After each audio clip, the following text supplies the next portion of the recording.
Hello everyone, this is Dr. Hina Jawar. Welcome to Textbook Super Coaching YouTube channel.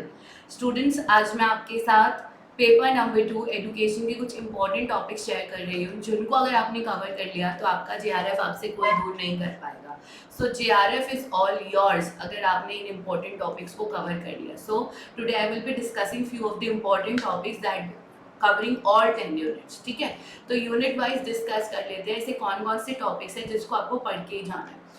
तो अगर मैं unit number 1 की बात करती हूँ, एजुकेशनल स्टडीज, जो कि आपका दर्शन शास्त्र है, यहाँ पर हो सके तो इंडियन और वेस्टर्न सारी फिलोसफीज को कवर करके जाइएगा, जिसमें से इंडियन फिलोसफीज पर थोड़ा ज़्यादा जोर दीजिएगा क्योंकि यहाँ से 100% क्वेश्चन रहता है. वेस्टर्न से एक भी हो सकता है लेकिन इंडियन से 2 या 3 क्वेश्चन कन्फर्म रहते हैं. ठीक उसी तरह से इंडियन थिंकर्स आपके लिए यहाँ पर ज़्यादा इंपॉर्टेंट है क्योंकि वेस्टर्न थिंकर्स में से पॉलो फ्रायर के बारे में आपको सबको पता है और थोड़ा सा मैरी वुllstonecraft से जो है वो लिमिटेड क्वेश्चन बनते हैं और जो कि है उनके विमेन राइट से रिलेटेड. ठीक है, और इसके बाद जो आपकी थर्ड इंपॉर्टेंट रहते हैं पॉलो फ्रायर, मैरी वुllstone या नैन नॉर्डिंग का केयर मॉडल. यानी कहीं ना कहीं यहाँ पर फिर से आपको इंडियन थिंकर्स पर ज़्यादा जोर देना है. ठीक है, चलिए, जिसमें सांख्या, योगा, जैनिज्म, बुद्धिज्म, ये चारों आपकी मेन प्रोमिनेंट रहती हैं जहां से इंडियन में से क्वेश्चन कंफर्म आता है और 4 वर्क. नेक्स्ट चलते हैं history, politics, economics of education. तो प्री इंडिपेंडेंस कमीशन जो है वो आप पेपर नंबर 1 में कवर कर लो. तो पोस्ट की जितनी भी हैं वो पेपर नंबर 2 में आ सकती है. यहाँ पर आपको सारी कमीशंस, कमेटीज और पॉलिसीज कवर करनी है. हम आपको ये नहीं कह सकते कि ये कवर कर लो और ये छोड़ दो. सो द पॉइंट इज, सभी कमीशन के मेजर रिकमेंडेशन, उनके ईयर, उनकी रिपोर्ट्स के नाम और उनके चेयरपर्सन के नाम आपके टिप्स पर होनी चाहिए. और वहीं signal theory, human capital theory, rational choice theory, ये तीनों थ्योरीज आपकी टिप्स पर होना चाहिए क्योंकि इसमें से मैच द फॉलोइंग के रूप में भी क्वेश्चन बना देते हैं. ठीक है, and cost benefit analysis and cost effectiveness analysis. Coming to the unit number 3, very very very important unit number 1 और यूनिट नंबर 3 सदाबहार है या फॉर एवर. They are like the plants जो हमेशा हर मौसम में खिलता है. तो कोई भी ईयर का पेपर हो, कोई भी क्वेश्चन पेपर हो, इन दोनों यूनिट्स ने तो लीड करना ही करना है 1 और 3 में. तो लर्निंग थ्योरीज में आपके पास पैवलोव की है, स्किनर की है, then you have Bandura, Tolman, Kurt Lewin. ये कुछ इंपॉर्टेंट थ्योरीज है, हल एंड गैगन. ये इसमें से मैं आपको और थॉर्नडाइक की कोई चॉइस नहीं दे सकती. हमें नहीं पता इस बार वो कौन सी पिक करेंगे. एक एंड इवन पियाजे का थ्योरी. ठीक है, पर्सनालिटी और इंटेलिजेंस में से आपको फ्रॉइड की इंटेलिजेंस थ्योरी, वही कैटल की थ्योरी हो गई कि आपके टिप्स पे होनी चाहिए, ऑलपॉट की. ठीक है, और वहीं रही टाइप अप्रोचेस पर भी वो क्वेश्चन फोकस करते हैं. ये तो पर्सनालिटी की बात हुई. और इंटेलिजेंस में स्टर्नबर्ग की थ्योरी में से क्वेश्चन आता है, गार्डनर की थ्योरी में से क्वेश्चन आता है, थर्स्टन की 7 PM में से आ सकता है, थॉर्नडाइक की थ्योरी में से आ सकता है. तो ये 4 थ्योरीज आपको करके जानी है. देन ग्रोथ एंड डेवलपमेंट से कभी क्वेश्चन आता है, कभी नहीं आता है, लेकिन काउंसलिंग और गाइडेंस से 100% क्वेश्चन आएगा. एक क्वेश्चन गाइडेंस एंड काउंसलिंग में आपको हमेशा मिलता है. तो तकरीबन यहाँ से 10 क्वेश्चंस आपको पेपर में मिलने हैं. तो देखिए, तैयारी उस हिसाब से आपकी होनी भी चाहिए. ठीक है, टीचर एजुकेशन इजी यूनिट है. यहाँ से जो क्वेश्चन रहेगा एक नेशनल बॉडी से पक्का रहेगा और मॉडल से पक्का रहेगा.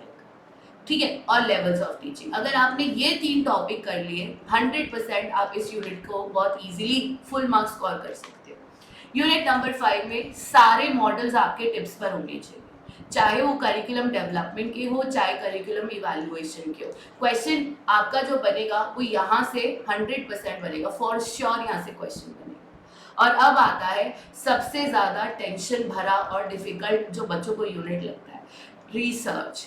टाइप्स ऑफ रिसर्चेस 100% यहाँ से क्वेश्चन रहेगा, चाहे वो फंडामेंटल हो, एक्शन हो, या फिर आपका एक्सपेरिमेंटल हो, हिस्टोरिकल हो, डिस्क्रिप्टिव हो, केस स्टडी हो, किसी भी तरह की एथनोग्राफी, क्वालिटेटिव या क्वांटिटेटिव. 1 2 3 क्वेश्चन आपके टाइप्स ऑफ रिसर्चेस से रहते हैं. देन सैम्पलिंग से फॉर श्योर क्वेश्चन आता है. वेरिएबल हाइपोथेसिस से आई या ना आई ये वेरी करता है, बट सैम्पलिंग और टाइप्स ऑफ रिसर्चेस से 100% आपका क्वेश्चन रहता है. देन रिसर्च के स्टेप्स को वो बहुत पसंद करते हैं, वो किसी ना किसी के स्टेप्स तो यहाँ ज़रूर पूछते हैं, चाहे वो रिसर्च के हो, किसी पर्टिकुलर टाइप के हो, कोई ना कोई स्टेप्स आपके यहाँ पर आएंगे ही आएंगे. And you can expect 1 or 2 questions from statistics because 18 जून के एग्जाम में स्टैटिस्टिक्स नहीं था, लेकिन आप ये नहीं मान सकते तब नहीं था तो अब नहीं होगा, तो अब चांसेस है कि इस बार स्टैटिस्टिक्स के क्वेश्चंस आना चाहिए, ठीक है। नेक्स्ट आता है आपका वैलिडिटी और रिलायबिलिटी भी से भी क्वेश्चंस आते हैं। यूनिट नंबर 7 पेडागॉगी एंड्रागॉगी के अंदर पेडागॉगी और एंड्रागॉगी के बेसिक कंसेप्ट आपके अच्छे से क्लियर होने चाहिए, वहां से क्वेश्चन बनता है। क्वेश्चन 100% बनता है पोर्टफोलियो से लेकर और रूब्रिक से बनता है। देन फ्लेंडर का इंटरैक्शन एनालिसिस आपको आना चाहिए and Bloom's taxonomy. Now unit number 8 में जितने भी ई लर्निंग के प्लेटफॉर्म्स है, emerging trends in e learning है, वो आने चाहिए, चाहे वो LMS के हों, चाहे वो MOOCs के हों। Then you have open educational resources, you have quiz making platforms, assessment के लिए कौन कौन से प्लेटफॉर्म्स यूज किए जाते, तो जितने भी इन प्लेटफॉर्म्स के नाम है आप जितने याद रख सकते हो उतना अच्छा। 100% क्वेश्चन मिलेगा आपको ADDI model, assure model, Gagne के मॉडल, मैसन के मॉडल, इनमें से any model you are going to get a question. तो एक क्वेश्चन आपके मॉडल्स ऑफ इंस्ट्रक्शनल डिजाइन से फॉर श्योर आता है। And then coming to creative common licensing से क्वेश्चन रहता है। And then you have different e learning strategies like simulation, virtual reality, augmented reality, bluetooth services, mobile learning. एक question आपको इन applications और different e learning strategies में से मिलता है। नेक्स्ट यूनिट नंबर 9 में जो मेन इंपॉर्टेंट चीज है वो है लीडरशिप मॉडल्स। हुक और क्रोक आपको लीडरशिप मॉडल्स कवर करने हैं। इसके अलावा CPM, PERT, SWOT analysis and then you have, ये आपको आना चाहिए, एंड पोस्टकॉप से क्वेश्चन अभी भी आया आपका, ठीक है। मॉडल्स आने चाहिए। Then TQM and six sigma से कभी क्वेश्चन आता है कभी नहीं आता है, लेकिन चेंज मैनेजमेंट मॉडल्स जो आपके पोका योग, जस्ट इन टाइम में, यहाँ से आपको क्वेश्चन आ सकता है, और क्वालिटी गुरुज में से। लेकिन TQM एंड सिक्स सिग्मा में से वंस अ वाइल आता है, अब हो सकता है इस बार आ जाए, तो पूरी तरह आप इस टॉपिक को छोड़ेंगे नहीं, उसे भी कवर करके जाएंगे। एंड लास्ट यूनिट जो है आपका यूनिट नंबर 10 है, ये इजी यूनिट है। 1 और 2 क्वेश्चंस डिसेबिलिटी से रहने वाले हैं, जो आपकी 21 डिसेबिलिटीज हैं वो आपको आनी चाहिए।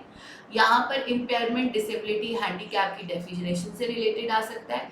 असिस्टिव एंड एडेप्टिव डिवाइसेस से 100% एक क्वेश्चन पेपर में रहेगा, और 1 से 2 क्वेश्चंस आपको पॉलिसीज रिलेटेड मिलेंगे एग्जाम के अंदर। तो इतना कवर कर लेना इंक्लूसिव एजुकेशन। और लास्ट नॉट द लीस्ट एक बात याद रखिएगा, हिना मैम की कोई भी लाइव क्लास या मैराथन क्लास आपने मिस नहीं करनी। तो आपको रेगुलर रहना है क्लासेस के लिए। मंडे, वेडनेसडे, फ्राइडे यूट्यूब पर 7 PM, और ट्यूसडे और थर्सडे को यूट्यूब पे 12 बजे। कुछ भी हो जाए, ये 2 क्लासेस आपको कभी नहीं छोड़नी। एक दिन में एक ही क्लास है, मंडे, वेडनेसडे, फ्राइडे 7 बजे, ट्यूसडे, थर्सडे 12 बजे। I am telling you, JRF मैं आपको दिलवा के ही मानूंगी, मैं तो रुकूंगी नहीं, और आप रुकेंगे नहीं क्योंकि आप मेरे स्टूडेंट्स हैं, ठीक है। और इस समय आपके लिए सेल भी चल रहा है, हिनाडी कूपन कोड यूज कीजिएगा, आपको 25% एक्स्ट्रा डिस्काउंट भी मिलेगा। So we are running a sale जहाँ पर हमने प्राइसेस कर दिए बहुत ज़्यादा कम, ताकि आप लोग इजीली दिसंबर के लिए प्रिपेयर कर पाए। तो सफलता की खास बात ही यही होती है कि वो उन लोगों के पास जाती है जो दिन रात मेहनत करते हैं, ये ठान लेते हैं कि JRF हमने क्लियर करना है। तो वहां पर आप सक्सेस के पीछे नहीं भागते, सक्सेस आपके पीछे भाग कर आती है, जूम करके आती है, आप पे फिदा हो जाती है। और वो इस समय फिदा है मेरे हर बच्चे पे जो इस बार JRF लेके आ रहा है। God bless you all and take